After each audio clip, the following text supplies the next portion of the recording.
girls with their nails done now.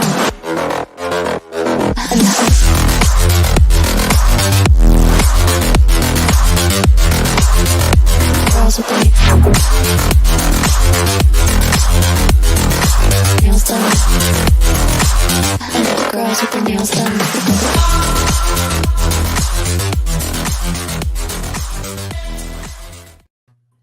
What's up, folks? Here we are on Retro Gaming Matters. Sorry, I still can't. It doesn't roll off my tongue yet. I may have to change the name because it just doesn't roll off my tongue like some of the other titles did. And thanks for joining us. If you've never watched this channel before, we're gonna kind of dabble and talk about a lot of different gaming, retro gaming, emulation, how to do it. Things behind how it runs. We'll talk about a lot of stuff on this channel.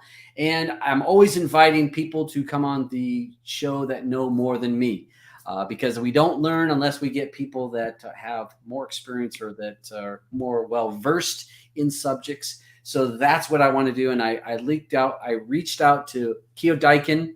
I have followed some of his videos. I've been watching them for the last, to be honest, for about the last 5 or 6 months and kind of learning a little bit at a time.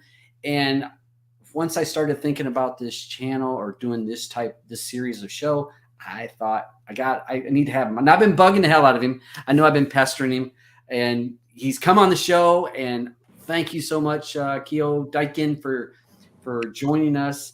And anything, you've got a YouTube channel. So what's going on today? Oh, not much. I want to thank all you guys.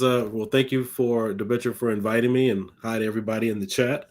But just gonna have a nice, fun, relaxing stream and give you guys some information, and hopefully you guys can take it away and hopefully learn something. I think that's the most important thing, is walking away with knowledge and information. And at the end of the day, because primarily, we are spending a lot of money in these kind of hobbies. Mm-hmm. That way, everybody's making smarter choices and what to do with their own personal money, and not going out there spending money on every little thing that, you're figuring it out in the process. Yeah, 100%. And I got my main man, Alban. Alban. Tobias said it's so got him hanging in with this. Both of us, because hey, our birthdays are a week apart. So him and myself. Don't forget the butcher. Yeah, we he's a week after me, and Beach. Andrew. Beach is a week. Got Andrew a week before you. All of us in our age group, we all had the same interests. And I mean, how many of us grew up in the arcades and we, spent countless quarters. Well, I had my string quarter.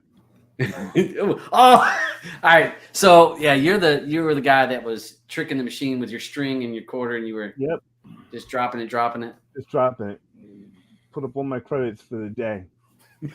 So sell them every now and then, So we've got so we're going to cover a lot of topics. We got some different topics on here. If you folks over on the side chat, hey, Roger and Tim, Nook, Skulls, anything you guys want to ask questions, post a question over here, and we'll try to toss it up there. But we've got some ideas of where we want to go with the conversation. But hey, we're free flowing. We're going to see what happens. Hey, what's up, Leon?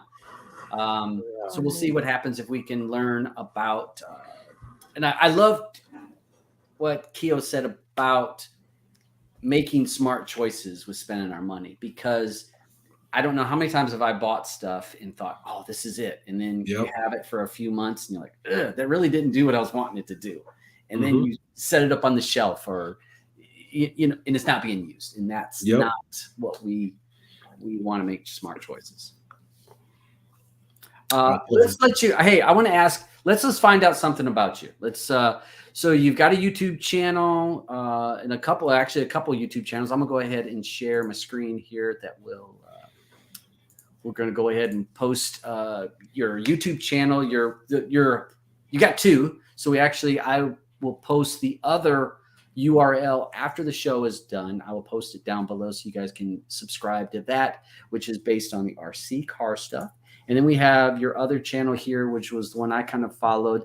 that is focused a lot on RC or about tech and stuff like that. So tell us about how you got this channel going, and what you're looking to do in this channel. Well, actually, I have like 4 of them. There's KioDiekin, and then I made a dedicated firework channel a few years ago called Kio Boom Daikin. So you can actually scroll down and you can see the other channels that are mentioned. And then and then also Arcade Media as well. So I had like a lot of, people were asking me for splash screens and other video rendered stuff. And I said, well, screw it. I got like 8 terabytes full of this stuff. I just upload most of it anywhere and let it sit there rather than let it sit on my computer hard drive.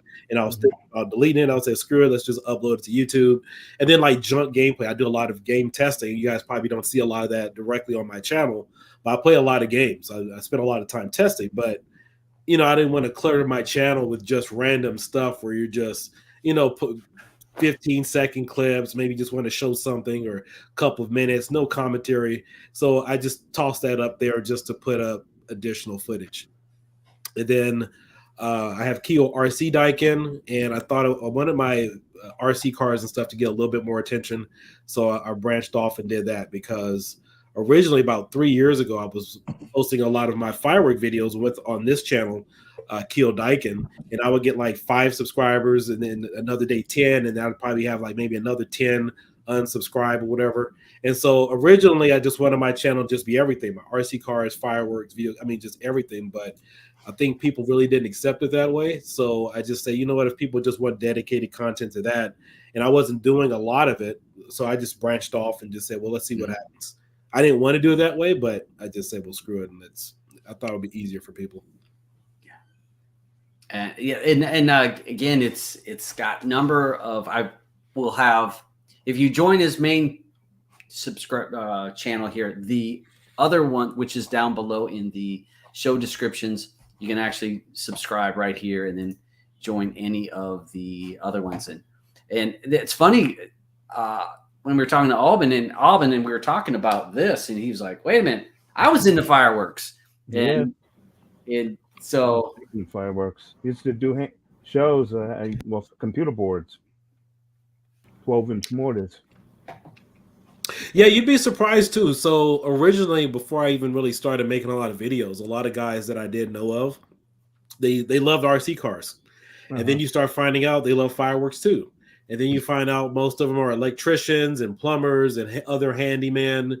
And so, it all rolls into one, but unfortunately, like the YouTube algorithm doesn't see it because you figure it's all tailored. Like, hey, you love RC cars? I'm sure you like fireworks. Yeah, man, I like fireworks too. And then you find out a lot of the same guys like retro gaming and then like computer tech work. Then people will start asking, well, how do you hook up a computer to record stuff or whatever?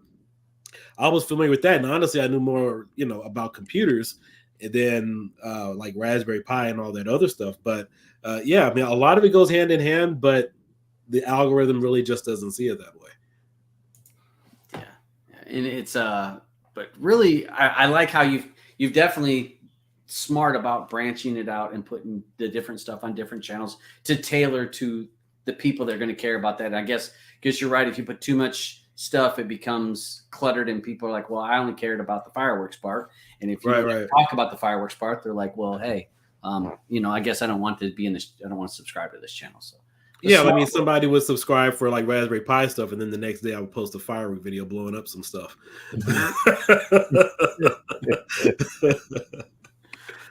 All right. So one of my questions I had down here. So, well, we kind of touched on this a little bit. So some of your other interests, so the RC cars and the fireworks, do you have other hobbies and things that you get into that, that grab your attention and that you focus on? Yeah, one hobby that I've posted maybe a couple of videos on it is back in the day I used to do some ghost hunting and UFO research. So I've done it. I've done plenty of that, but I never really get into details. In fact, the last video that I posted was about a year ago about that UFO landing that happened in Las Vegas where it crashed down. I don't know if you guys heard about that story. You guys didn't hear about that? No. Oh wow! So apparently, this family in Las Vegas, like a UFO landed in their backyard, and they But saw. they were taking a video of it with blue Yeah. lights. Okay, I did see it then. Yeah. The guy, you could see him, and then the cops got involved, and Yeah. newscasters were saying the family's been abducted by the government and all this other stuff. But it was a huge story because you could actually see it, and then there was ring cameras in the area where people could validate it. So I do have some footage that nobody's covered, nobody's actually touched on. I don't know how authentic his story is because there was a guy covering it, and you could see. I don't think there was footprints, but you could see like a circle and that was in the backyard. Supposedly, some people debunked that, but I definitely believe that his story was credible because there was like a loud impact, and then other people reported it too. So I've gotten into some of that, like ghost hunting and spiritual research. So, but the one thing that I did capture that nobody looked at is if you listen to the audio file, you can see images in the audio file. That was the one thing. Nobody's really shown is that there's some type of Morse code signal or something that you could actually see. I'm all about. Go ahead, O. No, you go ahead. You go ahead. I am all about some alien stuff. My wife makes fun of me because I'll watch some of that stuff. I'm like, but I watched a program that said the documentary that they don't want you to watch. Right. It was a guy that was trying to logically look at it, and he was doing research about could aliens be visiting us, this and this and this. And one of the things he called it the Christmas light effect. Mm-hmm. And it changed the way that I think about, there's aliens coming here. Because he talked about the universe being immense and, massive, and it's been around for millions of years in the universe, and how civilizations rise and fall. So definitely that at some stars, there is some life happening on other planets. But if you look at the span of time, right, what is the chances that a civilization has the ability to reach out to us at the exact time that we have the ability to hear and to respond back to them? And he said it was a Christmas light effect, like when you have lights are turning on and off on a tree. And he says the chances of it happening are pretty slim because of civilizations only last for a certain period of time. It's not, civilizations usually don't last for millions of years. They'll last for a short period of time and then die off for whatever reason. And it made me think of, wow, I've been thinking that for sure there's aliens here. And then I'm thinking, well, chances of them actually being here is even smaller now. So right. It was a documentary. It said the video they don't want you to see. And it was, again, he was very logical about how he broke it down, but it really made me think, what's the chances of a civilization reaching out to us at our exact time right now? Right. Like, okay. Yeah, I guess you're right. That it makes this chances. We think about the distance is number one. Number two, the timeline. Right. So then it really kind of blew me away. So yeah, it made me kind of sad a little bit inside because I love what was that one? What's the show that was in the Southwest, Skinwalker Ranch? Oh yeah. With the time warp, and it had this supposedly something that they're warping inside the mesas. I love it. I'm like, oh God, that's so cool. My wife watches it. She goes, really? Is this really what you're going to watch? And she's like debunking it as I'm watching. I'm shut up. Oh, you're messing me up. So, right. But I love that. It's a great thing to be looking at. Well, I got a couple of photos here if you wanted to take a look at them really quick. Yeah. Here, I'll go ahead. I'll stop sharing this. All right. So this is just to kind of give you a little bit of the background of the story. So this was an article that took place in Las Vegas back in like June, July of last year.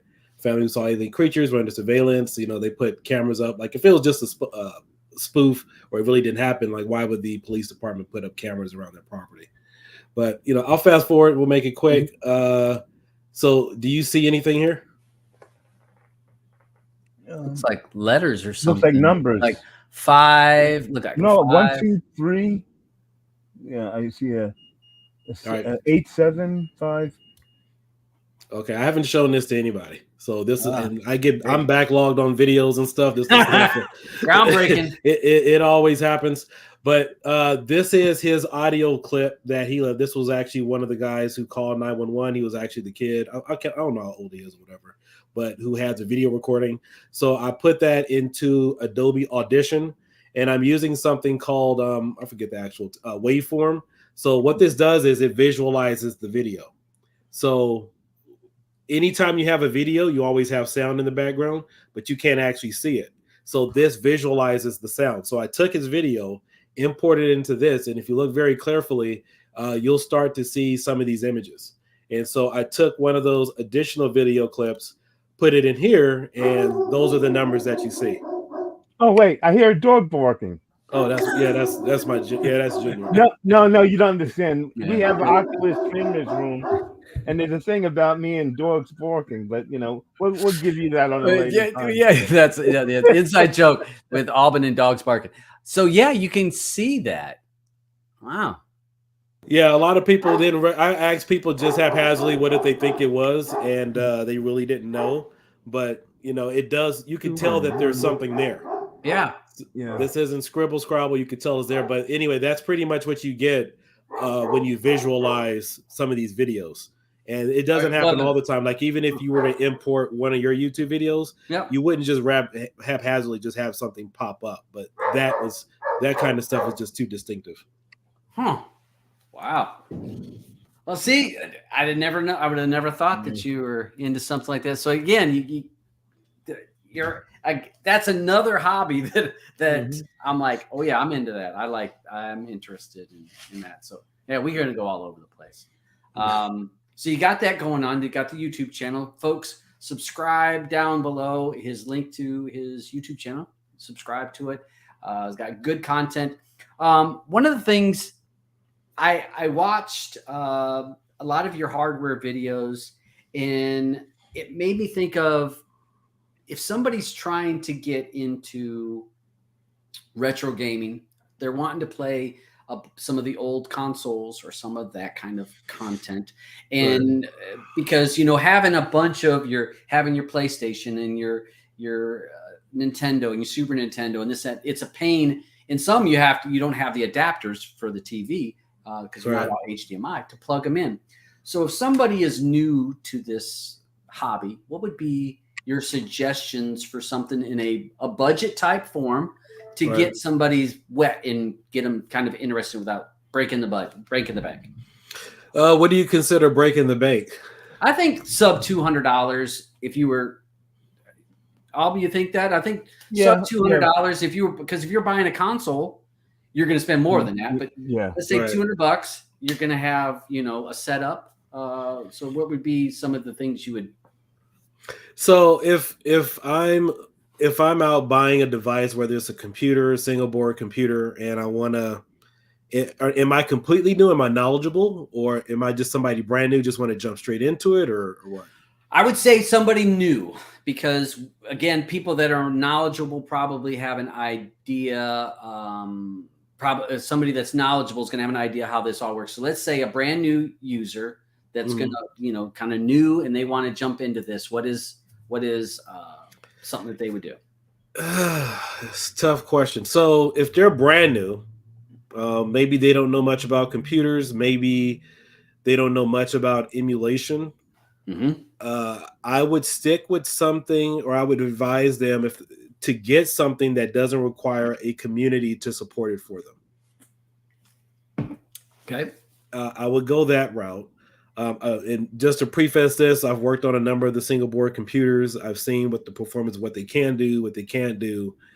And so if I'm a new person and I'm, being aware of what some of these things can do, their limitations and what it really takes, I would get a small form factor. What's up to what system are you looking for?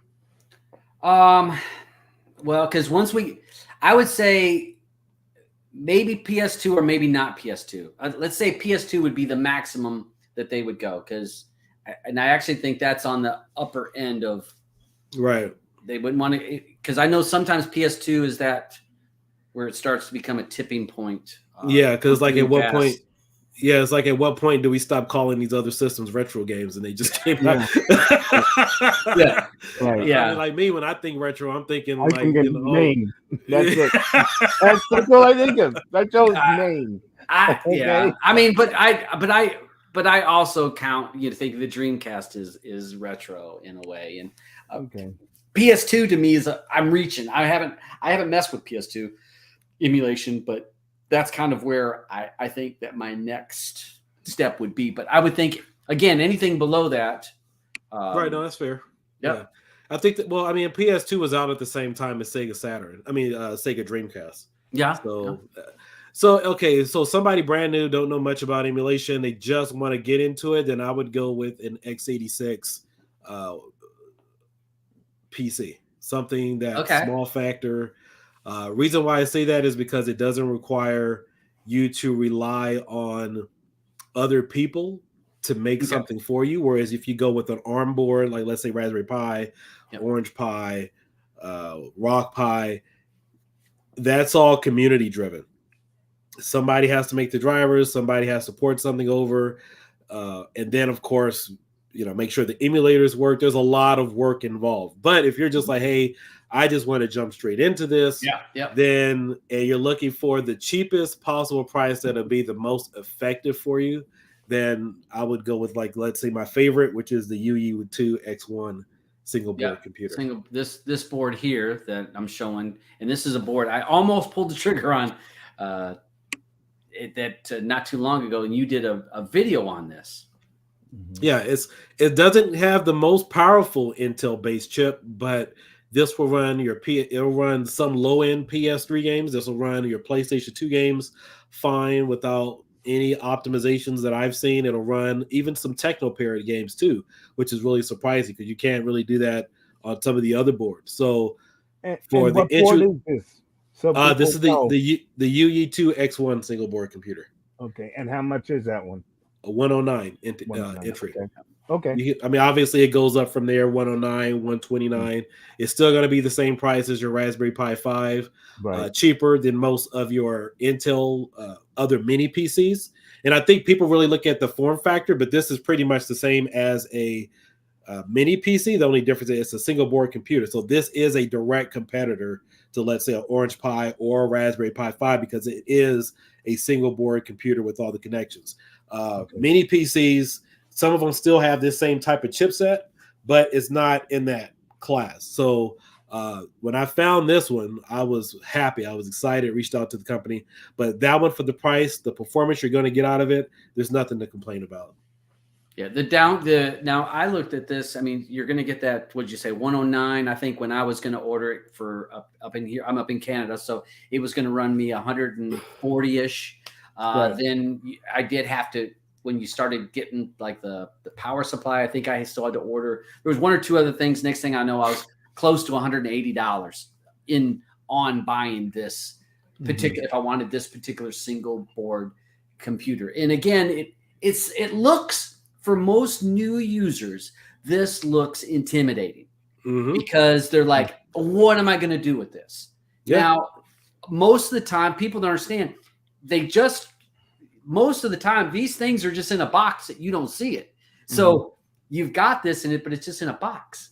This one comes with the power adapter, and that's the biggest difference. Is typically when you get a single board computer, you have to buy the fan, the heat sink, and the power supply. It comes with it. Yeah. I think, what was it that I needed to buy with it? I think it was the hard drive, or was it the M2? Because there was something that I had to get. It's an M2. It takes an M.2 drive on the bottom. Yeah. Oh, okay. Yeah. But it does have eMMC storage up to 256 gigabytes. So okay. Most boards don't come with that. No. They just released, now didn't I just see this week, they just released they finally came out with a case, because this didn't have a case. When you did a video on this, it didn't have a case. Right. You had to use the little pins, the little standoff pins. But now it actually has a case, so it's going to look like your Raspberry Pi. It's going to be in a little box, and it's got the heat sink, as you said. And on that, folks, here's his channel here, and I want to say you did the video on this one. Wasn't in the streams. I think. Let me go up here at the top. Yeah, they actually have a couple of cases for that one. They have the acrylic and the standard case for it too. I haven't posted the video, but I've recorded that video a couple of months ago. It works really well. Yeah, here's the video here with that single board, and it's running the X1. You walk through it, and you explain things nice and slow, and they're precise. And people, when we talked about where people looked at this board and they did benchmarks, talk about the benchmarks and how what a benchmark is does not necessarily mean the performance, because I think people are confused because they'll always do a benchmark and say, oh, this one's better than this one. Right. And you kind of disprove that when you watch this video. You kind of disprove that. Yeah, I got a few more videos about that coming out. So typically when we look at benchmarks, we're looking at hardware. Now, there are probably a couple of exceptions to where some other websites may perform their tests a little differently. But for example, I use Geekbench, and a lot of other people use Geekbench. And you'll look at those numbers and say, oh, well, this single board computer has this much RAM, has this processor, it has this type of spec to it, so it's automatically going to outperform. But people forget about optimization. People forget about architecture when you have these boards. This is using x86. It runs Windows on here. So if you guys wanted to have a laptop or whatever, it runs Windows 10, Windows 11, just like anything else. It's just in a small, compact form, and you can use it for many projects. And so ARM doesn't perform the same way as x86. I think a lot of guys have been pretty much upset that Intel never released a cost-effective chip like the Raspberry Pi Foundation. But a lot of the programs you use in this environment are native to x86. We try to get them to work on ARM, which is like your Raspberry Pis, Orange Pi, and everything else. And those primarily are made for your mobile phones and other devices, but they will outperform because you have like things like DirectX 12, which you can install on this, which aren't capable on ARM. And so it makes for a better overall device because there's no development needed. The entire x86 family that you use on your personal computer is already available for this versus, oh, the Raspberry Pi 5 just came out. Okay, we got to port this over. Oh, we're missing Bluetooth drivers. We're missing USB drivers. We're missing the Wi-Fi doesn't work, or it doesn't see the full spec of the board. The OS sees Vulkan, but if you install RetroPie, it doesn't see Vulkan. There's all these different hiccups and things that are there, and it doesn't fully equate to seeing the true optimized version of the board. The only operating system I can think of right now that typically uses the full spec of the board where you get the most performance out of it will be Android. But even right now, you haven't even seen exactly what the Raspberry Pi 4 can do, even using RetroPie, because there's a lack of support. And if you listen to every single YouTube content creator putting out videos on single board computers, we need more development. We need more support. That's all you keep hearing. And then you have to ask yourself, well, at what point in time do we get to the development? If you're talking about development, are we talking about 3 years later, 4 years later, 5 years later? And then by that time, something else comes out. So how am I getting the best performance out of this board if we constantly are referring to more development and it's just not there? Whereas this already has it. Mm-hmm.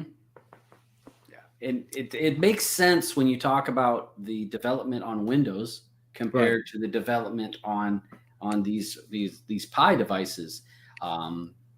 Again, there's how many thousands and thousands and thousands of people working on Windows optimization. I mean, because that's easy. That's where people are working. That's where the most people. So yeah, you would have more development there. And with the Raspberry Pi, I mean, on the Pi boards, or they're good. I mean, but I think your point earlier about it used to be cheaper. Right. When the board was $35 or $40, that was great. Now the board, what, $120, $30 if you want everything with it, 8 gig. I mean, it's now all of a sudden the price went up, or when you figure in everything. Yeah, it's the same price as this, if not more. And you don't get eMMC storage. This comes with it. On the bottom, it has an M.2 drive. You can also put in the adapter for 4G cellular connectivity. So if you wanted to use this off of a battery and take it wherever, you could also do that. But I think and everybody's right. When people are really saying I want a mini PC instead, they're still referring to x86. We're still talking about ARM versus x86. They just look at that mini PC, form factor. And this kind of still falls into it because it's x86. And that's where I took that deep dive several months ago to find out why. Now, there were several videos that was released back in 2019. Somebody booted up and they were frustrated. In fact, you could pull it up right now if you wanted to. Somebody made a video and they were frustrated when the Pi 4 came out. They were saying, well, if the Raspberry Pi 4 is much more powerful than the Atomic Pi, this was at the end of 2019, then how is the Atomic Pi running Killer Instinct perfectly fine and the Raspberry Pi 4 doesn't? And the guy was literally upset. I think you can look it up. Killer Instinct, Atomic Pi came up 2019, and nobody really had an answer for that. Sometime after that, I think ETA Prime did the exact same video, except he ran Twister OS on the Raspberry Pi 4. But guess what? Twister OS emulates an x86 environment, which is pretty much the same thing. So that was the answer. It was x86. So then I did some more research and then pretty much nailed it down that it was x86 that was the sole key. And so even now, that's why some people have mentioned you can install Windows on the Raspberry Pi 4, Raspberry Pi 5, but the problem is that there's still hiccups with it. There's still drivers missing. So that's what people are looking for, is they're looking for that x86 native compatibility. And that's going to be, the x86 is what most of your mini PCs are running, your Windows little mini PCs that are running. And again, with we have to figure out where's people's mark. Now, if people are not going to be running PS2, and if people are going to say, I just want to run, as Alvin says, I want to run MAME, I want to run Nintendo, Super Nintendo, Genesis, you can get away easily with an old Pi 3. My Pi 3 ran everything beautifully like that. Yeah. When I got to the PSP, that was kind of its limit, where PSP was kind of like, sometimes it was running good, sometimes it wasn't, depending on the game. God of War would struggle. Again, that was its ceiling. So just depends on where you can run the lower end games on a cheap device, but when you start trying to push to get those higher end devices, the consoles, that's where these problems, whereas, hey, I need an x86 chip, I need something that's going to run other kinds of things. So I think. Oh, no, go ahead. I'm sorry. But I was going to say that this video, when you go through here and you show, and it's not this video anyway. I don't think it's this. Maybe it was this video, because you're running this stream, and you actually, I think you're running 4K, and then this is PS2 that you're running here. Yes, it is. And again, you didn't have to do a lot of optimization, which means tweaks. He didn't have to do a lot of those, whereas you can get PS2 to run on a Raspberry Pi 5 or some, but you got to make changes. You got to make edits. And if someone's new to this, they're not going to go in there and tweak settings. They just want to plug it in. I want to plug and play. Right. And you showed this, and I was like, holy shit, look at how well this was running. What's this, Time Crisis, I think, isn't it? That is Time Crisis. No, Virtual Cop Elite Edition. Virtual Cop, yeah. And so again, you couldn't go by the benchmarks. The benchmarks don't necessarily tell the story.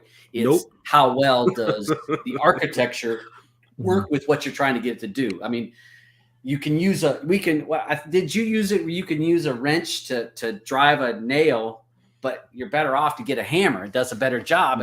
You can drive it with a tool that doesn't fit the job if you bang it hard enough. But use a hammer, and guess what? It goes so much easier. It's easier to do. So that was one of the videos I really enjoyed. I was like, holy shit, that makes so much sense. And that was why I almost pulled. I was on the fence for pulling the trigger on a 5. I mean, actually, I'd asked for it for Christmas. It wasn't available here. And so it became available in late January here. And I was about to pull the trigger. Then I watched some of your videos, and I was like, maybe Pi 5 is not my direction. and I started to go towards the X1, and then I ended up lucking up on the Lark box. Fingers crossed that it's that it actually has decent performance. I'm not looking for excellent, just decent performance once I get it. Right. And it makes sense. So again, I've also seen your videos this week, which threw me the opposite direction because you're showing PS2 emulation running pretty damn good. I mean, yeah. So explain, when I watched the video 2 weeks ago that it can't do it. Now you're doing a video that says you can do it. Well, I mean, yeah, you can. I mean, I've always been able to run PlayStation 2 on it. It's just that when I do my videos, I'm just going to tell you the truth, whether it's good, bad, that you make the decision. In fact, I even showed a video a few days ago that shows how I can lock up on you or whatever in the middle of gameplay, but there's some fixes around that. So I don't think that, when you're talking to the community, you can only fool people for so long. And I don't want to put you in a position where you're buying something like, yeah, that's going to be awesome. And then you have an entirely different experience, or you get something that's where it's bad. And you're like, wait a minute, well, that's not what, let's just tell everybody, put all the cards on the table, show everybody what it either can do, what it can't do, different, give different situations, different scenarios, and then let people make that choice. I mean, I don't see why that's so hard. I don't think it's right to show something operating at its full function, and then you run into issues and, well, sorry, we can't answer that, or we're too busy, or whatever the case might be. Let's just show you what it is. You make the decision. And I think the unique situation in this is that I've worked with the Orange Pi 5. We have RetroPie on that, Orange Pi 02W, the UE2 X1, Raspberry Pi 4, Raspberry Pi 5. So I think I would think I'm qualified to talk about a lot of these things, since we've ported them over and I've tinkered around with all of them rather than use somebody else's work. So I've seen the performances, and I've pushed PlayStation 2 to the limits on the Orange Pi 5 and the Raspberry Pi 5. I could get it working, but I do know where the hiccups are, whether it's the pros and the cons to legitimately make a end decision about either product in that regard.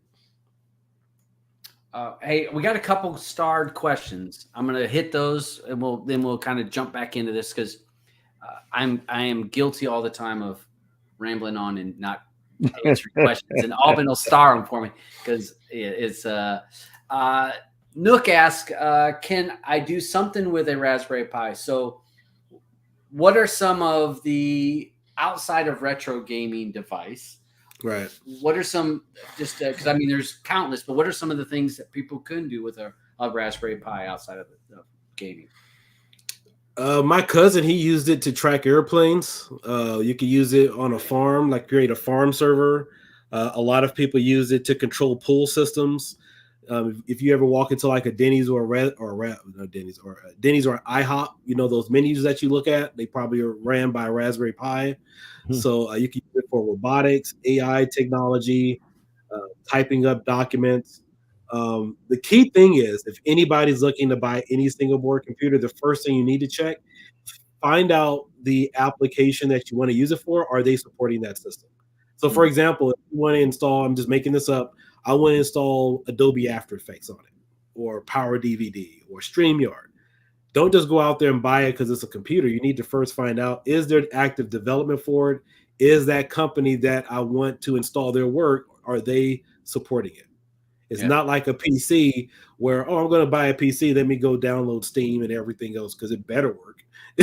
I just spent $3 on a computer, it better work. No, a single board computer, I think we do a lot of that stuff, but backwards. And that's one of the problems within the single board community, is that, I use everything on the Pi 3 and the Pi 4. I'm going to go buy the Pi 5 and it's going to be great.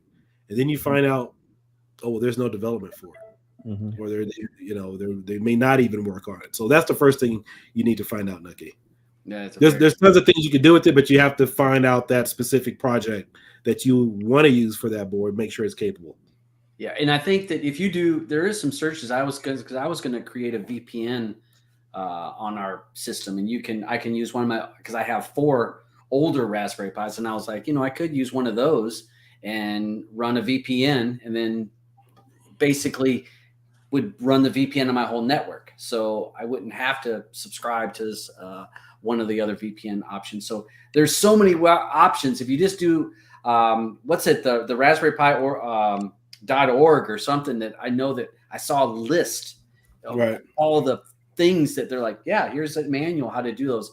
But I think your point of, hey, Right. do some research to make sure whichever board you're buying, because there's different boards, Right. that board is going to have support for the function that Yep. you're wanting to get. That makes sense. That is the first thing you need to find out is that board going to be supported with the program that I want to use it for? There's so many people, and I got videos of it, that run out and say, "Ooh, I just bought a Pi 4 or Pi 5. I can't wait to retro game." There's no support for it yet.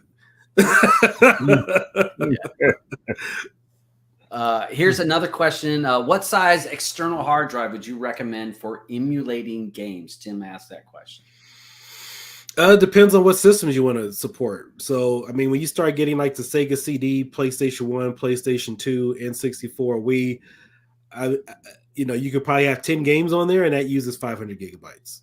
Probably exaggerating there, but it really gets up, in price. Like back in the day, when you had the Raspberry Pi 3B, 3B Plus, and even some of the 4, like having a 64 to 128 gigabyte image, like those were cool. Like those were like kind of the monster. Then you got to 256. It was like, ooh, 256 gigabytes on a Raspberry Pi 3B Plus, like that was a killer. And then of course, when we had the Pi 4, like 256 really became the standard. So now when you move up to like the Pi 5, Orange Pi 5, 256 and 500, and then of course like up to 1 terabyte, that's going to be the standard.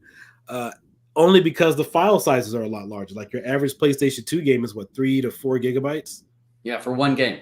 Yeah, for one game. So, I mean, then you have your rare scenarios like where you have a PlayStation 1 game could be 700 megabytes. I mean, you have some of those. So your file size capacity is going to be upon what systems you want to run.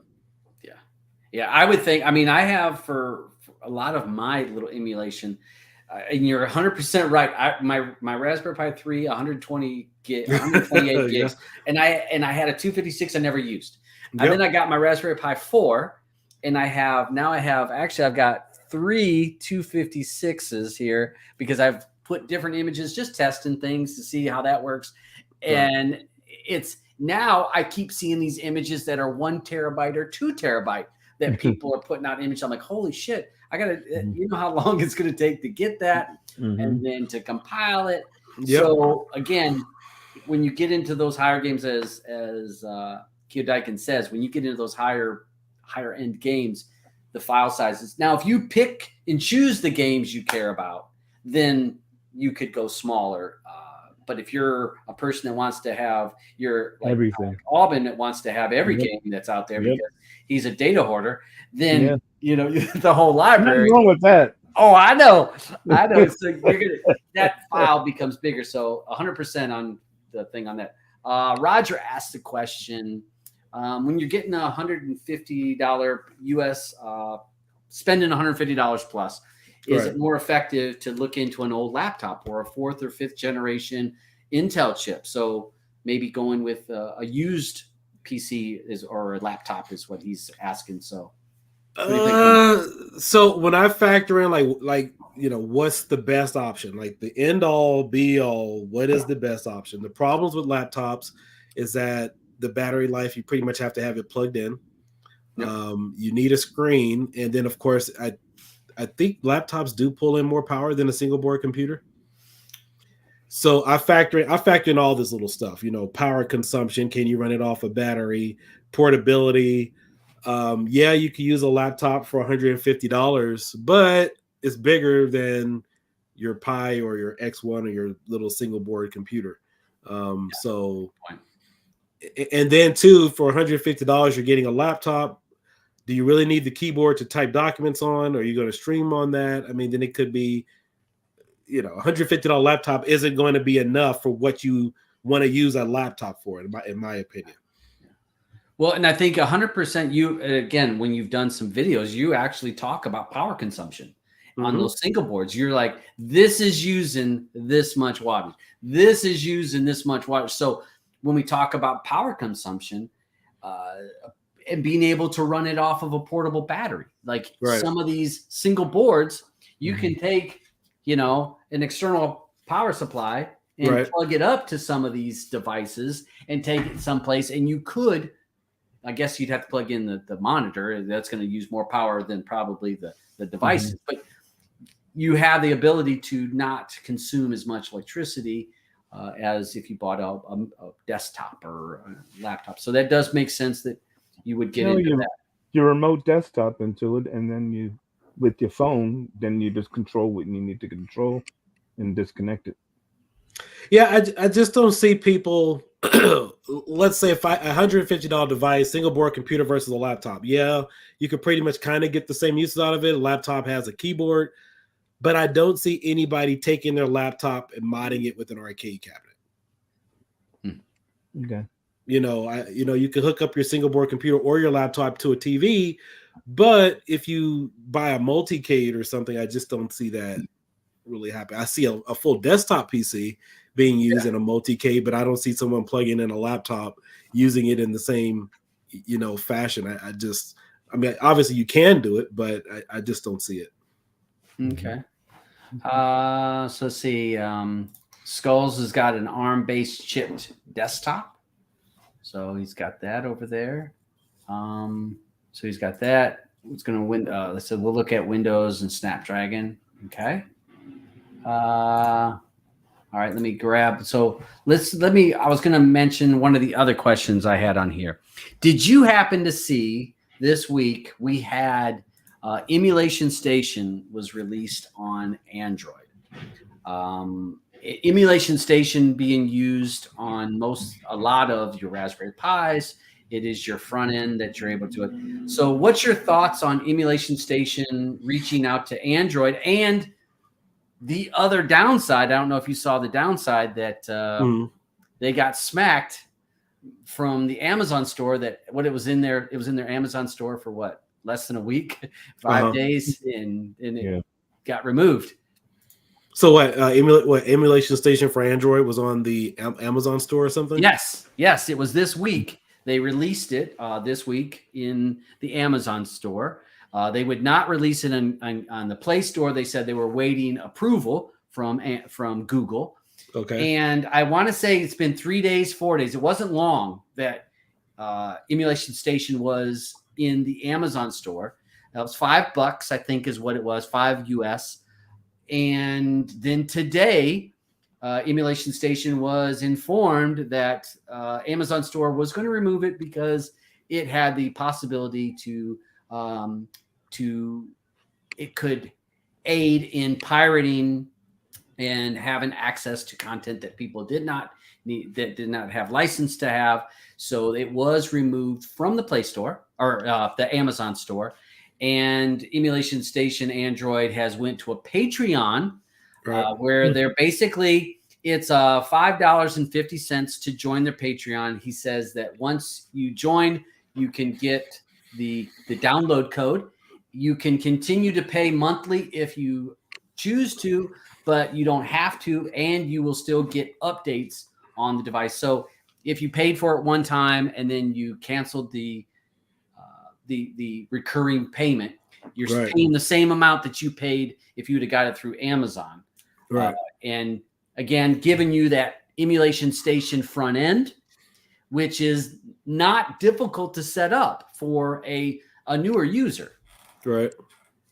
So but why did they kick them off the store for piracy or possible piracy? Because it said it could possibly aid in piracy and copyright infringement. I have let me see if I have the actual.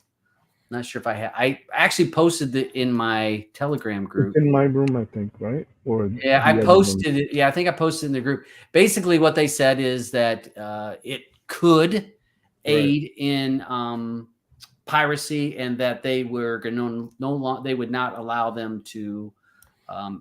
They were not going to facilitate it. That's what Amazon said. They would not facilitate it.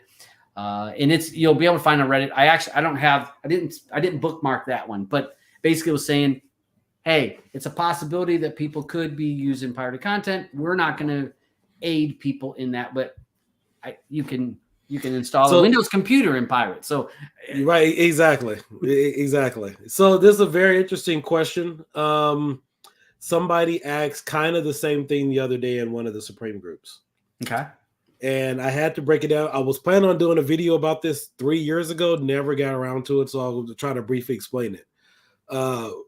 RetroPie, for example, is a housing. It allows you to install emulators, other software, like let's say Netflix, for example, Kodi, allows you to put your own scripts on there, media, whatever, right? Mm-hmm. Emulation Station is the front end or the interface which categorizes everything for you. Got it? Yep. RetroPie and Emulation Station, surprisingly, this might be a shocker to some of you, doesn't play any video games. Yep. It has never been responsible for playing one game whatsoever. The only thing that still plays games are your emulators like Ether, MAME, DuckStation. Those emulators still have to be installed in this bowl, in this housing, in order for you to do anything. So Emulation Station by itself, all it is just a front end that decorates your themes, allows you to put everything there and put your artwork in there. Mm-hmm. So I don't see how it would be linked to doing anything. And like you said earlier, it would be like the equivalent of saying that internet access and using your computer is linked to piracy for doing the same thing. Yep. Yeah. But I mean, again, it was still removed from the Amazon store. This goes into, all right, so most of my viewers are very versed in Kodi.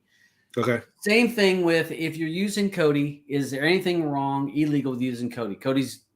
No, there's nothing illegal with using Kodi. Now, can you install scripts, add-ons, other plugins to make it not do staying within legal ranges? Right. Yes, you could install that, but is that the fault of Kodi? So what your point is Emulation Station is doing the same thing. It's not installing nothing. It's not doing nothing, but nope.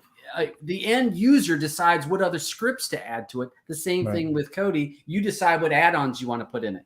Because if you just use it for yours, and guess what? There's nothing wrong with that. So and then keep in mind too, if you like, I went to Micro Center, and they had what was it? A couple of hundred games of licensed Atari games. I own the license to those Atari games. Like you see me playing Atari, whatever. I own the license to them. They sold it. So if I upload that to this, you just because you see me playing a game doesn't make it piracy. I own the license to the ROM. And that's the thing. I feel the same way about movies. His physical library matches his digital library. Yeah, the man's got everything. So he actually lives in a mansion with 16 stories with all the content. But burden of proof is on them. And that's the thing. If you have a physical copy of a game, you're allowed to have the digital copy of that same game because you already have a license. Now you are not allowed to take that digital copy and give it to somebody else or sell it or trade or put it on the internet. But if you use it for your content, you're 100% within your rights to use that. So it seems funny, huh? Tell that to Disney. Oh, you leave Disney alone. Leave Disney alone. Auburn hates Disney. My gosh. Hates them. Hey, so with this stuff, and again, I think that this is neat. I think with this interface, I watched ETA Prime did a walkthrough and how to set this up. And it's so simple. The only issue you're going to have with some of these, if you're using Android, Android has progressively gotten tougher with its marketplace rules. What you can do with things on the drives and being able to share files as its permissions have went along. We've seen that. I use RetroX for my Android. I have it on my Shield. And as Android progresses, it's becoming more difficult when you're talking about permissions and what one application has a permission to use another one. Right. That's where Android sometimes has a problem or becomes a little bit more difficult. I really thought this was a really neat emulation on Android. I almost pulled the trigger on getting for my phone, because you can put this emulation station on your phone, and then I was going to put like the little, it looks like a switch thing. It's a cradle, and you'd have the buttons and the joysticks, and be able to play emulation on my phone, which has a bigger screen than most of your, about the size of a Switch, I guess, and be able to have all the emulation stuff that I wanted to play. So I thought it was a neat idea. I think that we're going to see how many people jump on the boat for this, but I think it's an inexpensive option for some people because how many Android devices do people have probably in their possession? Yeah, I think it's just another option. I know there was another front end that came out, I think it was earlier last year, the end of 2022, called Show. That was a really awesome front end. That's probably why Emulation Station decided to put something on Android, because that one is really nice. It's not as sophisticated with some of the things you can do, but it is a really nice interface where it quickly allows you to download your emulators, download your artwork, and everything. It's really simple. So I just think it just gives people another opportunity to have a nice front end for Android. I don't think there's too many arcade type front ends for Android. And that's probably why they took that route. Yeah. And so if you're interested in checking out Emulation Station for Android, again, put the link down below. You guys can check it out, see if it's something that you're concerned or you're interested in. Check it out and see if now that it's not just in the Amazon store, I might actually pull the trigger on just buying the license, try it out. Yeah. I mean, I'm out. Well, $5.50 US is $7 Canadian. So I'm out $7. So I'm okay with that. I'm willing to take that plunge. Now, but the only thing with Emulation Station for Android though, I mean, what's their full support though? I mean, is it going to be the same with using it with RetroPie or something else, or for desktop? I mean, you got to talk about limitations. Like, what's the full capability of that front end if you're paying the $5.50? Yeah, well, you're right. And again, this just came out this week. I glanced. I watched the ETA Prime. I went through and looked. It's brand new, and I think that it's pulling a lot of the emulators through RetroArch. Right. So again, that depends on the support. If you're using, like, say, Redream, I like on Android, I like Redream. So if you could choose to use Redream with your Emulation Station instead of using something through RetroArch, you could tell it, hey, I want you to use Redream instead. It did give, because he kind of does a little doing on a couple emulators that, hey, I prefer this one, but you have to download them separate because that's a separate Android download. And some of those emulators do cost. Right. Not all emulators on Android are free. Some of them will have a cost to it. So if you decide to run a certain emulator, and we keep saying emulator. So emulator is the back end. So that's actually the meats and the potatoes of how a game runs. The front end, or what we call the emulation stage, which would be the front end, that's your visual. The emulators kind of doing all the work of how to make it work. And some emulators do better job than others. Which emulators do you have to pay for on that service? I don't know. I mean, I don't think you have to pay for them if you choose. Let's say you choose to use one of the emulators that does cost for Android. Because if you go into Android, you'll see there's certain ones that do cost for a standalone emulator. So I'm guessing RetroArch, if you're using them within RetroArch, then you're fine. But if you say, hey, I want to use the one of the PlayStation emulators, which what's it, EPSX, because I think one of the Ether. No, it wasn't Ether. Because PCX2, whatever. Maybe that's the one. Because when I was looking in the Android store or on my Shield, some of them do have a cost. It's like, hey, you want this emulator? It's going to cost you. And again, if you wanted to, if you choose to use it, but again, it's an option for people that are wanting to dabble in it. And so many Android devices, and I'm thinking your phones and stuff like that. That people are gonna, phones or tablets. Yeah, of course. Touch tablets. I mean, if you have a little tablet and you can put that stuff on it and be playing it right in your nice big screen. So yeah, definitely. I mean, it's kind of the same thing with the smart TVs too. They're basically tablets now. Yeah. It's got like I have got a question for for you and Alban, Mm-hmm. what is your go-to video game, arcade game? If you had to play an arcade game, what is your go-to game that's like, let's say a couple of them, not just one. There's a couple games that are your go-tos. That's my game I'm going to play every time I play something like that. Tempest for one. I'm just like a Tempest nut. Think what else? Arcade itself. Yeah. What was the name of that game again? It was a 3-screen thing in the arcade, and it was like can't remember the name of it. 3 screens. It had 3 screens, and it was like you had a ship that was like, imagine like Galaga except turned sideways, and there were all kinds of things, and you had to, so it's like a shooter. Yeah, it was a shooter. You would shoot. You could shoot straight and drop bombs. I love Talking that. about was it Star? Was it for the Atari? It was made by.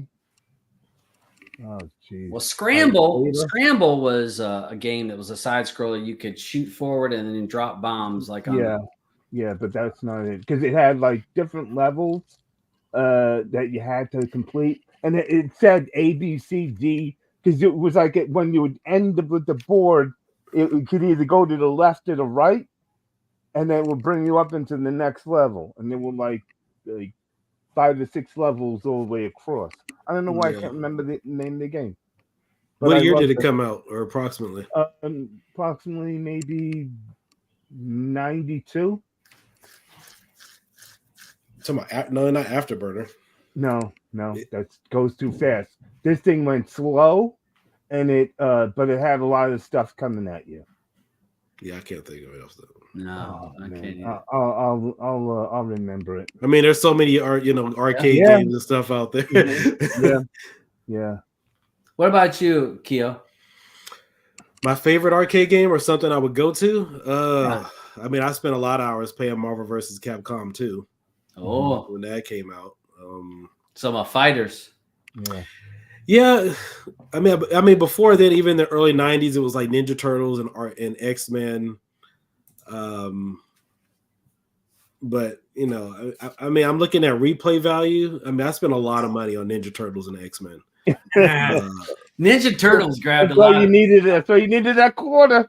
Yeah, I needed that quarter. I think that was probably one of the most exciting games I played at that time, because I think Ninja Turtles was probably the first arcade came out that represented the cartoon and the toys, and you could actually play it. Like, the storyline was really consistent. Like, you didn't have like Super Mario Brothers movie come out or anything, and then you play Super Mario Brothers, you really get into it. But Ninja Turtles was, you had your cartoon, and then now it's like, wow, I can actually control the cartoon character, and they looked exactly, like it was, and it was just there. So I'll probably have to say Ninja. I spent a lot of money on Ninja Turtles, but even though it doesn't have a lot of replay value even now, man, it's kind of a tough choice. Like that, Punisher.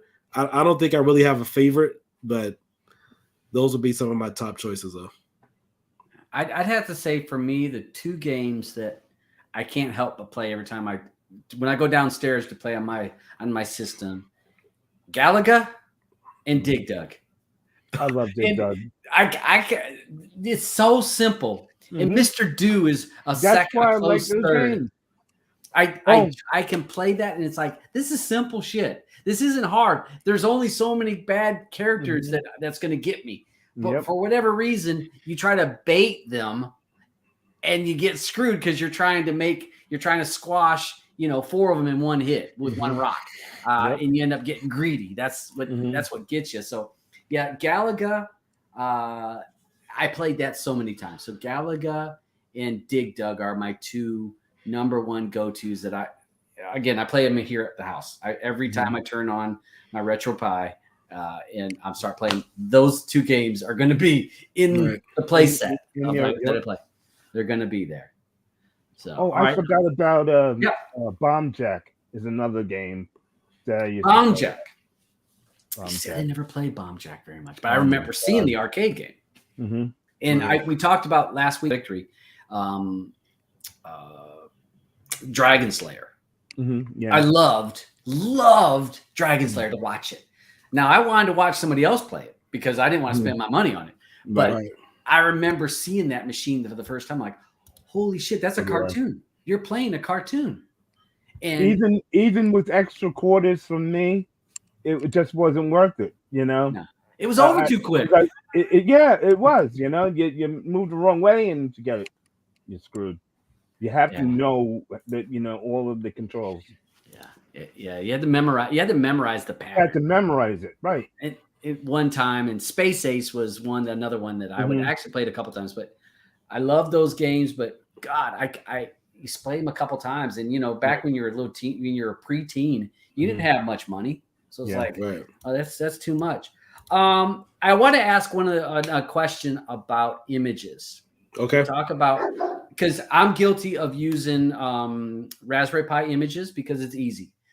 And I say that I'm a person. Now, if we talk Cody, I make my own builds. I do all the old back work. I can create it from I can do all the things, make all the edits. But I can do that all hard work, but I'll take the easy way out on an image for my Raspberry Pi because it's so simple.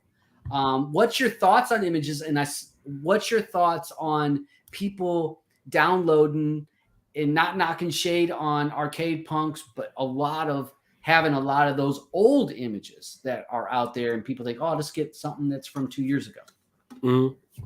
So let's see, the images, there's nothing wrong with downloading the image because for people who are just totally new. In fact, when I first started, I kind of tried to build my own and then use some images. Mm-hmm. I think the biggest problem with using images, especially older ones, is that there's no support system behind it. There's no caveats behind it. Like, let's say, for example, you currently download even one of my old ones or whatever. Chances are it may not boot correctly due to the software upgrades and stuff that the Raspberry Pi has put out, EEPROM updates and whatnot. And so somebody, because I'm more or less public, a lot of image makers aren't. Some people just put up either use a fake name or, they disappear. They go and ask another content creator or get in some of the groups, and then it turns around making work for everybody else. In fact, it can make work for you. Like, let's say if even if you could say you're limited knowledge, you may know more than somebody else. So then they ask you, like, hey, DaButcher or Aubin, hey, can you help me with this RetroPie image? I downloaded this and that. I'm getting a black screen, or I get that, and they can't answer your question, or you can't answer it. Yeah. But you didn't make it, but you do pretend, I wouldn't say pretend, but you do propose to be somebody who is knowledgeable. Yep. Versus if somebody released something, there's a README file. There's a caveat like, hey, by the way, if you download this, you're going to have to fix this boot file, use this EEPROM. There's no caveat. So that's the issue that it could cause. And I've seen it actually happen. And then you have the whole entire, and this just doesn't happen with images. This happens with like a lot of retro gaming accessories as well, is you have the entire retro gaming community trying to help somebody, and they're now taking up customer service because somebody else didn't want to do their due diligence. I've seen a lot of it. You've probably seen some of it. So that's the one caveat or hindrance about maybe re-uploading older images if there's no support system or somebody to just kind of clarify or add some insight to something. So, and I think about it, it's if some of my viewers know about builds and Cody builds, and we've seen where people create a build or grab somebody else's build and make one or two little changes, then call it theirs. Oh man, and they really don't know how all of it works and how the other add-ons that go into it. So they don't understand how it works. So then when, as you said, when something doesn't go right, in the end user who thinks, all I'm going to do is download the build and it's going to work. And it doesn't. And then they start always hit the wrong forums. They don't go to whoever created. They always go to these random places. Hey, come fix my stuff. Hey, fix this. It's not working. It's broke. It don't work. Right. becomes now all these people are trying to help, and then usually like, oh, well, you're using somebody else's build, but then somebody else did something to that. That's why it's broke. And I think that's your point, is people are kind of using other work and then not being knowledgeable when they want to create something and put it public. Now, if you want to create something and make it private, that's your own business. But if you make something and say, hey, this is for everybody, it works great, and then it's really not great, it's actually broke, then you create a whole bunch of problems, and then like you can't find that person. Wow, you're seeing the exact same thing that I've been dealing with for the past few years, and obviously I've had to speak out about it in some cases, and a lot of people talk about it too, because like, let's say you release something, it's broken, right? And like I said, there's no caveats. Somebody just wants to put their name on something. Like right now, you have Arcade Punks pulled up. We'll just use this as an example. I'm just using that because I was going to pull up backups, but I have to pull my other one. But this is. And this could pertain to any image. Let's say somebody uploads something. There's no caveats. There's no mentions of any errors. You don't have a place where you could go to. And the people put in a lot of work, but at the same time, a lot of people who maybe new are probably just better off using a PC where they can figure things out on their own, versus something like this is a little bit more sophisticated if you're using a single board computer image. And so what'll happen is, if you had a group where you released it small, like let's say 200 people, 300 people, you can kind of answer some basic questions. And then you have a small niche of people that can maybe speak on it, troubleshoot it because they've experienced it themselves.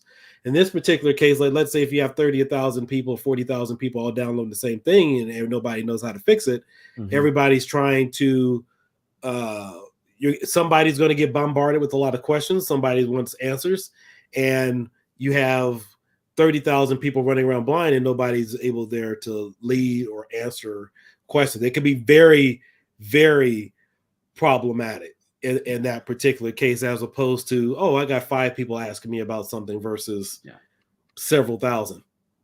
Yeah. And you're not getting to the root cause of whatever the issue is. And for people that are, when we talk about images, so for my family guy, folks that are watching and about builds, an image is basically a build. It is pre-configured, everything. It is a plug and play for the most part. Right. It is here you go. Here's what it is. You get it set up now. As Keo says, you need to at least read the README document, because maybe there's some things you got to do to create the image on the SD card. But once you create it, normally you install and use it in a Raspberry Pi, boot up. Maybe you got to reboot it once it expands, and then it's ready to go. Right. Just like with our hobby with Cody. If someone creates a build, normally it has all your add-ons and your images and everything is all pre-configured. You install it, you're ready to go. Right. So that is what an image, when we're talking with Raspberry Pi. And if you get some good ones, they work great. I've got plenty, and they work great when they work great. They work great when they work great.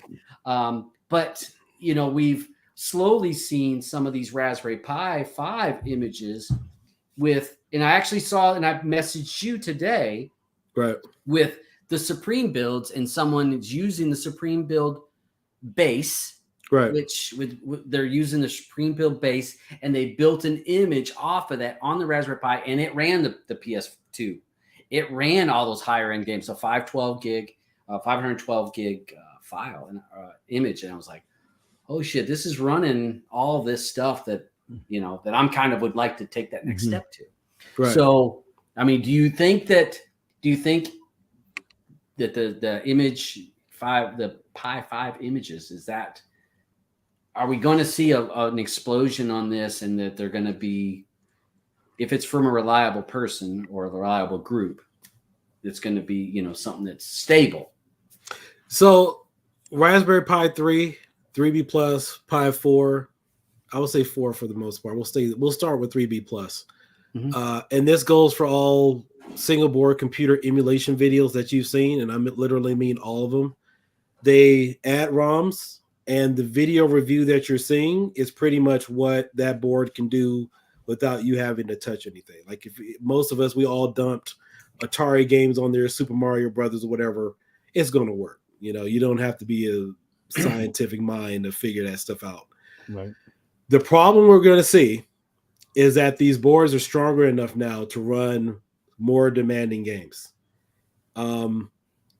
If you're not familiar with the emulator, it's going to cause a foobar situation. PlayStation 2 I already say is going to come. I've made videos on it, and I'm going to tell you exactly what's going to happen. It requires work. A lot of people don't want to put in work. They want to add my ROM, get the performance. There are tweaks and settings that you need to make. Now, even some of the older videos that you may have seen on the Pi 4, for example, maybe the Pi 3B Plus, required optimization to get the best performance out of it. And even now, you can compare my PlayStation 2 videos to some others, and you would think if you just watched their videos that PlayStation 2 emulation was still far-fetched and you still couldn't do it. What's going to happen is people are going to download something and they're going to say, hey, I want to add my game to it, but why does it run crappy? Why does it look this way? You're going to have a situation where people want to dump images out, not put in the work or properly explain to people how to adjust it. And then those same people may say, well, I don't want to do this much work. I just rather just go get a mini PC and call it a day. So the Ether emulator, PlayStation 2 emulation will test you. Even Nintendo Switch emulation is not that hard. I mean, there's not that many settings in it. Xbox, not that many settings in it. But if you can master the Ether emulator or the PCFX PlayStation 2 emulator on PC, you're good. If you can get around and master it. So the issue I see coming up with is that people are walking into the mindset that, oh, let's just put out an image, thinking it's like a Raspberry Pi 3, 3B Plus, like Super Mario, Atari, and all these other games, and can't tell you or won't tell you how to achieve the best optimal performance with these games. I've talked to a couple of other guys. Me, myself, we made a standard decision. We don't trust a lot of these emulation videos anymore because what you're seeing are people a lot of content creators quickly loading up a ROM and recording a video. Oh, performance isn't there. It can't run. Sorry, guys. It obviously can't do it yet. Then somebody like myself who put in time, you're like, well, wait a minute. Why does it work? Well, what changes, did you make? Wait, I thought it didn't work. Because initially, even right now, on the Raspberry Pi 5, there were entities and people, you can look it up right now, that said PlayStation 2 emulation does not work on the Pi 5. And you can see from my videos that they've been wrong. So you're going to have people putting stuff out, don't want to put in the work, and they're not going to, unless they put in the time and dedication to figure it out, it's going to leave you with a false sense of hope or misleading, like overclocking single board computers thinking you're going to get a better performance. So that's pretty much what you're going to see is you're going to have to understand this stuff. And what you should have already understood it anyway is emulation. And I think I told somebody else this a few days ago. You have one emulator emulating hundreds and thousands of games. Yeah. Whereas before, the companies, you had different entities making different games using different sources or different environments to construct those games. One particular setting is not going to work. And we've gotten away with that with like maybe N64, PlayStation 1, some of the basics. We got all that little retro basic stuff. We got away with that. You're going to have to know your stuff to really successfully make an image and tweak a lot of these settings. Yeah. So what you're getting at is a lot of the lower end stuff was done with a plug and play. It was easy to go and you're ready to go. But PS2, you're going to have to do some work. And if you're a person that's not going to want to do the work, then you're probably going to find PS2 to be more trouble than it's worth because it's going to be time. I see Kyle mentioned RetroBat, and right. I actually see a lot of RetroBat. I'm in a RetroBat group on Facebook, and I see a lot of discussion where a lot of people have went to RetroBat with Windows and such like that. What's your thoughts on RetroBats and RetroBat and using that? Well, you have RetroBat, and then you also have Emulation Station, which is pretty much the same end. But keep in mind, you're still using a PC to do all the emulation for you without any tweaks. I mean, it doesn't require. I mean, you just dump a bunch of crap on there, and it does what it's supposed to do. Single board computers, you're going to have to put in some work with ARM. I mean, like N64, people say, "Oh, N64 doesn't work on the Pi 4." I had it running, and so did several other people. But you have people that'll put that narrative out because they don't understand it, and they would rather tell you that it doesn't work than having to go back on their stance. Sega Saturn definitely worked on the Pi 4, but you'll have people say that it doesn't. So in this particular case, you can pretty much dump anything on a x86. Again, we're going back to x86, and it'll work. It won't require many tweaks. But if you're looking for optimizations, that's a different category where those people will need to know how stuff works. I mean, if you're talking about RetroBat, most stuff doesn't require configuration. I mean, PlayStation 3, if you have a powerful enough computer, it'll work. Xbox 360, it'll work. I don't have to tweak anything. Yeah.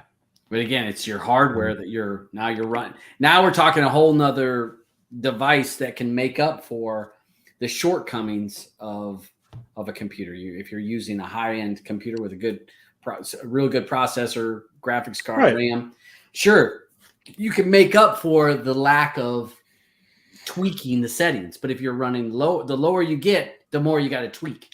The more you know what? need to make adjustments. Right. You know what? Go to my Arcade Media website channel really quick. I want to show you a video. Okay. This will be the perfect this will be the perfect video. Go to videos. And then let's scroll down. Wait, go back up. Oh, there it is, right in the middle. The Raspberry Pi versus PS2 emulation. So I took a clip from somebody else using an 11th gen PC, and I had better performance on my Pi with PlayStation 2 emulation than he did. This is the perfect trophy video to sometimes shut that argument down.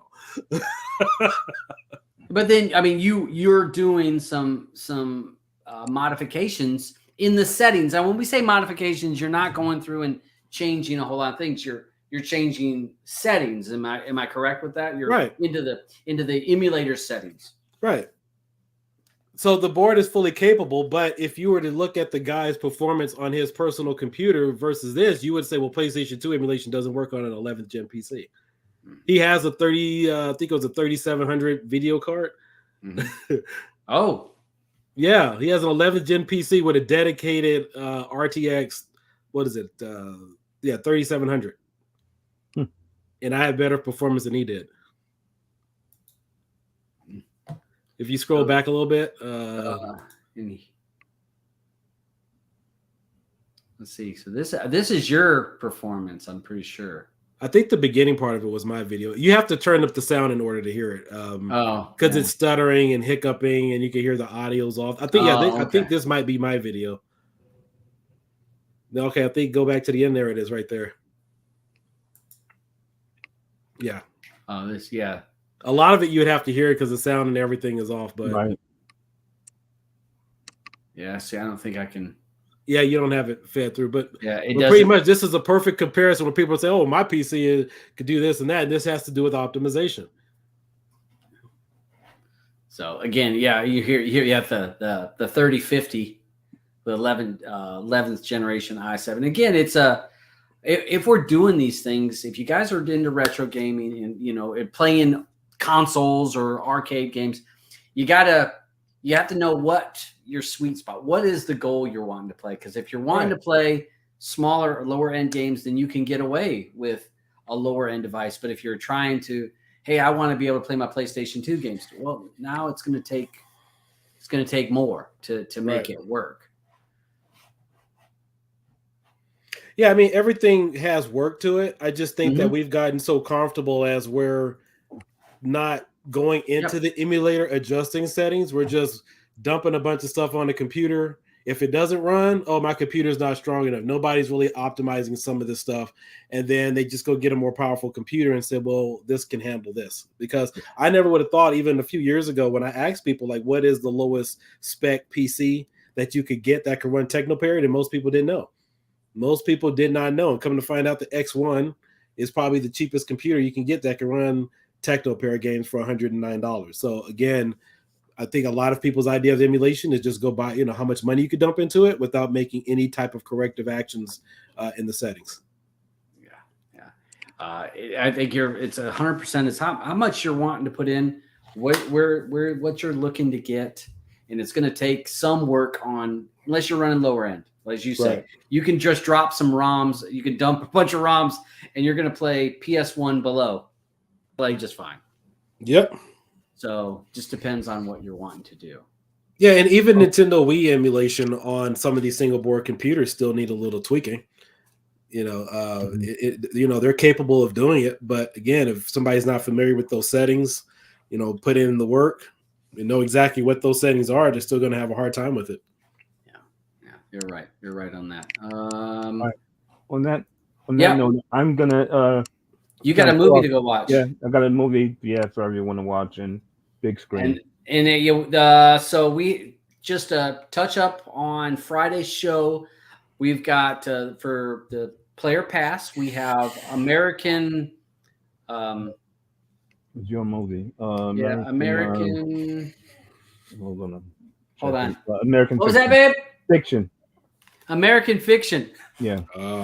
My wife is out. So we got that to watch this week to review as a play or pass this weekend. Or for Friday. So Albin's got to jump over there and show the movie. Watch that movie. Okay. All right. Well, so guys, make sure to tune in on Friday, and we'll be doing Streaming Matters, and then we'll do Player Pass. Yep.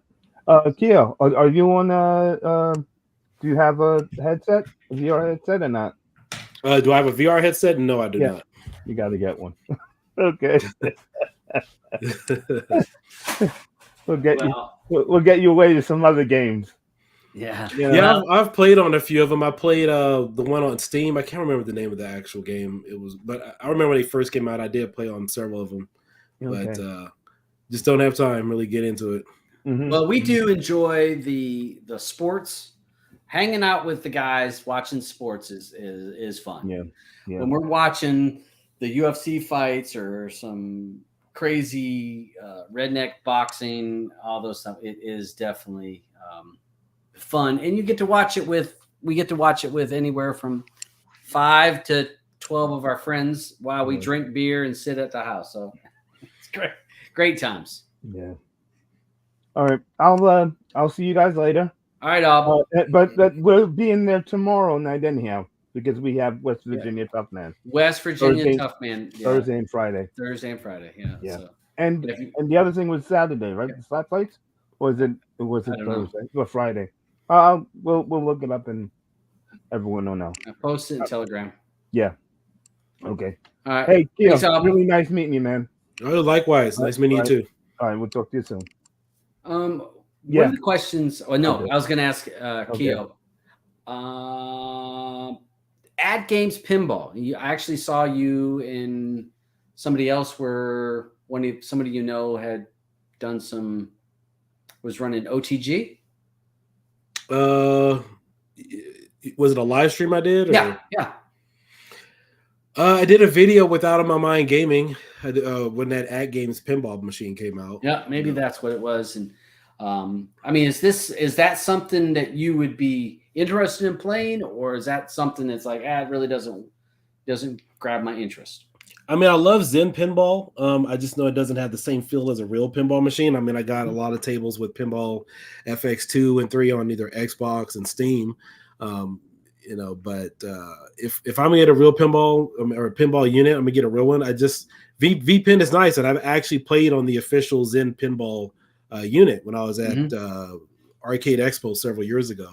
But even playing that and being around other real arcade machines, still just didn't have that feel. But it's great work what they're doing as far as just being able to get VPin actually working on that chipset. Yeah, it does feel.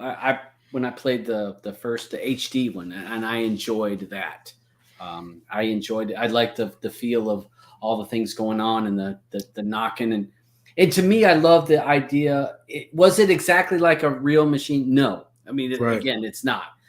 But the trade-off was the availability of how many tables in one area. I don't need to have a whole line of tables. I'm able to use one unit and swap out table after table and be able to play it. So to me, it wasn't the exact, but it was close enough that it's checked enough boxes. So, and I know with the 4K version, reports are I haven't had a 4K version. I haven't had the 4K version, and I've not played the 4K version.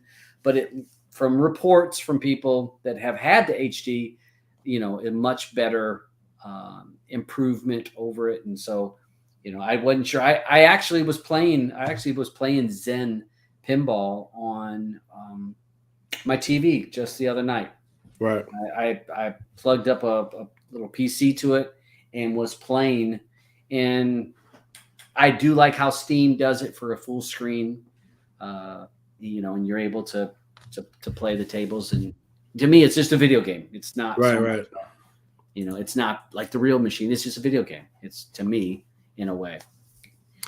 Yeah, I mean they're nice machines. I haven't seen any one of those, in person, or I've seen the finalized results. I think they're still updating the 4K at games one. I would just hope that when a lot of these retro game companies release stuff, that it's finalized. Mm-hmm. No updates. Unless it's really some major improvements or adding some additional tables. But I just think the retro gaming scene just really needs to just hunker down on perfecting something before actually selling it.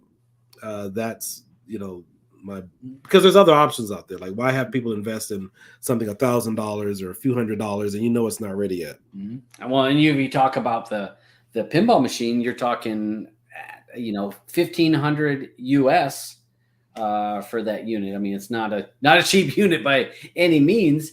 And they were having an issue on one of the main tables. So the Adams family had reportedly a pretty bad lag. And if you're playing pinball, you want, just like you're playing any game, when I hit the button, I want it to do whatever I'm wanting it to do, because that's part of it. But if I have to hit it and I get a half a second delay, guess what? The fun factor just dropped. For $1,500, like me, I'm comfortable sitting here in front of my monitors on my computer just hitting the ball. I'm comfortable. You go out, you spend a few $1,000s on a nice gaming PC, you're comfortable playing virtual pen that way. But now you're forking out $1,500, something that is proprietary to itself. You better have that enjoyment, and it needs to do what it needs to do, because that's a big price tag to pay on something like, it may be hit or miss, or it's not going to perform the way they should, when you can be comfortable just playing it in front of your computer, just looking at your screen. I think a lot of these companies are quick to get it out there, and then they'll fix it once it's out there. And we see that with even other games. I mean, we see that with regular console games. Release a game and it's full of bugs, and they're like, "Oh, we got a patch for that. Oh, we got another patch for that." I mean, we see that all the time where Call of Duty comes out. Next thing, we got a patch because we got to fix this and this, because it's easier to get out the door. Yeah, I have more faith in those companies, though. And I have, the reason why I have confidence in ad games is because they're partnered with Zen Studio. If it was some other company, that's never been down that road before, it'd be really iffy. But, a lot of these other major studios, they've been around for some time. So, I mean, I don't make an excuse for just putting something out there and they know it has bugs in it. But they, they can fix it. They know that there's some type of guarantee there based upon their reputation. Yeah. But, you're right. I mean, some of these other companies, I don't have a lot of confidence in them. That's why I'll just tell you a story. When Steam first came out, I was one of the original beta testers. I used to play online with them when Steam came out, and I was even hesitant about buying any type of digital game because I was all about the physical copy. And I was like, well, what happens if they shut down in a few years? Now, mind you, I was using them, I think 2003 or 2000. It was like 2003 before it even came out, and so. It was several of us. We were beta testers for it. I didn't buy any digital games with them until like 2007, 2008. Because you don't know. You didn't know if they were going to go belly up or whatever the next day. So, but now we starting to see like a lot of companies, like, for example, I think IR Arcade went out of business last year, a year before. But it's an online marketplace, and all those games were dedicated to their marketplace. That's a huge risk. That was a very huge risk. I would trust Steam, Epic Games, Apple, Microsoft, anybody outside of that scope, I'd be iffy about in terms of dealing with some type of digital form factor where I have to rely on them for updates. And that's, I mean, you think about when I was playing on the PC all the time, I think about the first 4 Call of Duties I got. Right. Every one of them was a disc. Yep. Every one of them was a disc. Now, did it have a patch that I had to install after? Sure, but I had the disc. Right. And now you don't. Mhm. What do you have, like a code that you put in, or so it's, you don't own anything. Auburn's all the time talking about at any point for like movies and movies and Right. TV stuff, the companies can take it away. He says, how many times has Disney pulled stuff off their shelves? We're gonna shelf this whole movie set, so if you don't have a physical copy, that's gone. But that's, everything is going to that digital where you don't have an option. I want the disc. I remember one time, I can't remember when, one of the Call of Duties, you could get the digital or you could get the disc. Right. And I can't remember which one it was, maybe Black Ops. And I wanted the disc. I waited and I went to GameStop to get it. But I could have went just completely digital, but I thought, I need the disc. But now everything is just digital. Well, right, and even if you buy the disc now, the full game is not on the disc. Well, true. Yeah, that's true. Yeah, because you get the disc, install it, and then it says, I need 60 gigs more to download. Right. Because it's not playing from the disc anymore. You can't get the speed you want to playing directly from any type of disc. So, yeah, and it's a problem. I will say Microsoft has been really good with that, because I bought some, like when Xbox 360 first came out and you could buy TV shows and movies through them. Mm-hmm. I still have access to that stuff almost 20 years later. Whereas if you saw maybe in some of the articles, Sony was disconnecting their Discovery stuff, and people were in an uproar about that. So I haven't seen anything like that with Microsoft. But yeah, you're right. Like you're paying for digital content and it's not fully there. Yeah. Yeah. At any point, it could be gone. As you said, a company goes belly up, or hey, guess what? We're going to shelf this, or we feel like you're doing. Yeah, it always just worries me when you give them 100% control over something you own. Right. When I buy something and say, if I want to do something with this phone, guess what? I want to be able to do whatever I want with this phone because I bought it. It's my unit. I can do whatever I want. But a lot of the usage agreements are, well, you can do things up to a point. Right. And at that point, you're not allowed to do anything because you're breaking the rules. I want to say, remember, it was like at the Xbox or something. It was one of the consoles that people were modifying, and they went to court about, hey, you can't modify that. And it's like, well, why can't I? I own that particular device. Right. I can make a modification on it. I can do stuff with it. But, a lot of the companies are like, well, no, you can't.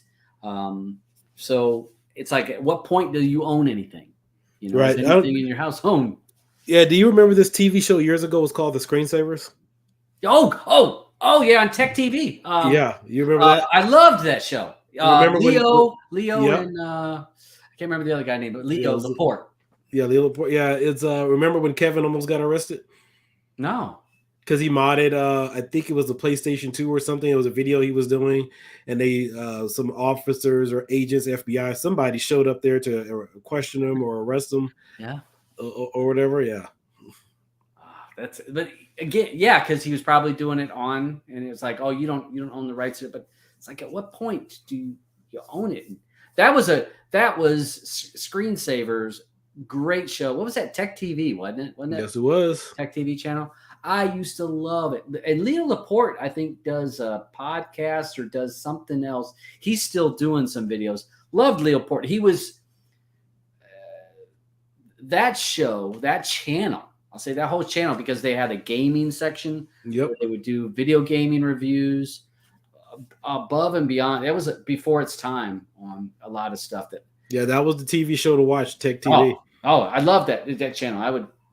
I loved it in Leo Laporte. So yeah, any of you guys that Tech TV, check it out. That you'll have to look back on, probably find it. Didn't it go to G4? I think G4. Yeah, that's when it started to go down the drain. And then the Screensavers, they did open up a YouTube channel that I don't think it had the traction. I think it was a few other the stragglers that were still around, but I think they canceled it or whatever. But that was the channel to watch, the Screensavers. And of course you had Chris Barillo on there. He's still on YouTube. I talk to him every now and then. And then there was a few other guys too. There was several shows that, I mean, they showed you how to build a computer. They would break it down. And again, I loved it because I love videos. I love YouTube. And again, why I like your channel is you kind of break it down. And I feel like when I walk away, I have a little bit more knowledge than what I did before I watched it. Instead of watching these senseless, and here I'm talking like an old man, watching the senseless TikTok videos or these simple little stuff that's, just watching somebody run into a wall or fall off their skateboard. Right. I love the aspect of actually learning a little something, walking away and be like, oh, I'm a little smarter than I was before I watched this video. So right. I really appreciate that. And that was Tech TV gave you that. When you walked away, you're like, oh, I'm a little smarter because I watched that. Right. Yeah. So. Yeah, that's the kind of content I like watching, the stuff that I can actually watch and learn something from it. Yeah, that's always the hope. So let's see. We've been going for a while now. I'll go ahead and let you go. Anything you want to that we may have not touched on, topic that for do's and don'ts for somebody that's maybe getting into this emulation hobby that may find some knowledge from something you toss out there? Yeah, just make sure before you spend your money, make sure you do your proper research before you do anything. Research is definitely the key. Maybe use several sources. And also, too, don't frown upon smaller content creators. A lot of people who are, I know channels blow up and people get garnered attention, but keep in mind, a lot of the people who are maybe on the smaller side of things have more time to really tinker and give you more in-depth knowledge as opposed to somebody that has to quickly go through several hundred videos in a course of a year because they're just going through content. They don't actually roll up their sleeves and dive fully into it. So yeah, check out a lot of smaller content creators who are really in that genre and just mainly do your research. I 100% agree with that, because if you're a person that has 200,000 subscribers and that's your job, is YouTube, and you happen to crank out those videos because you got to keep the ad revenue coming.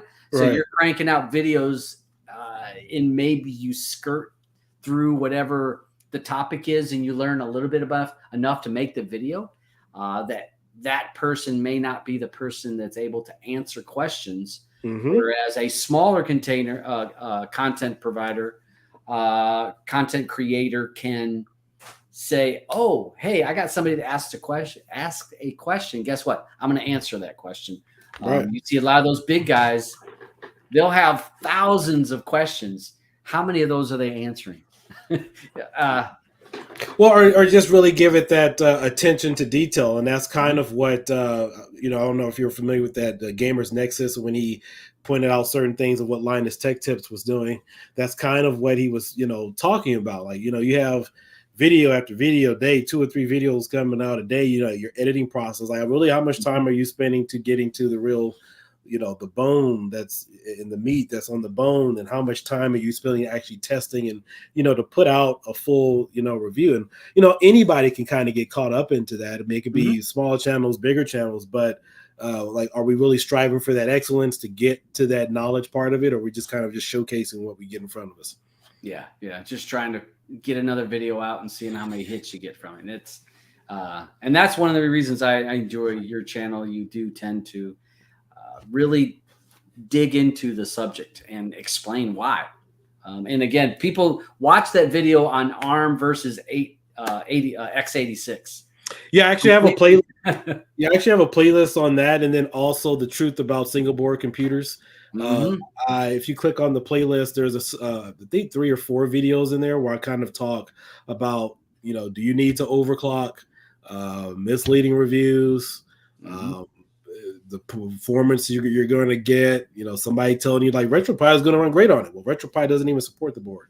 It's not even, so I talk a little bit about those things because we see these questions happen all the time. So Yep.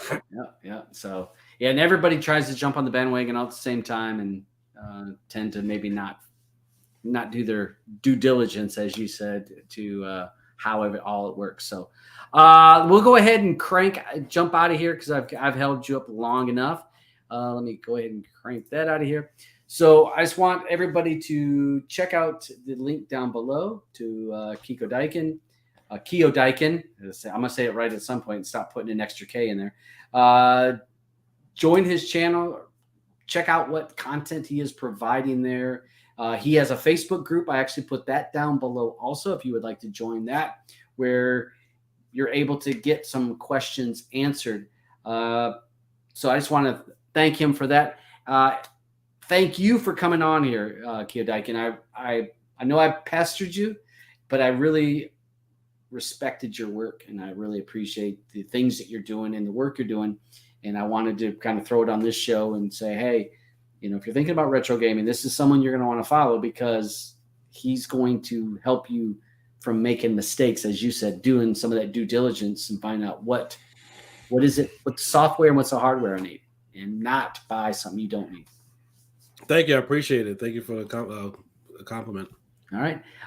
Folks, we'll see you on Friday.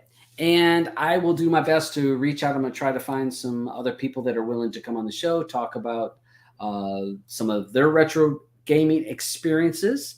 And I'm going to try to do some videos to try to help a newer user that is trying to get into some low-end retro gaming, what's maybe devices that they can use, and see if they can get going on that.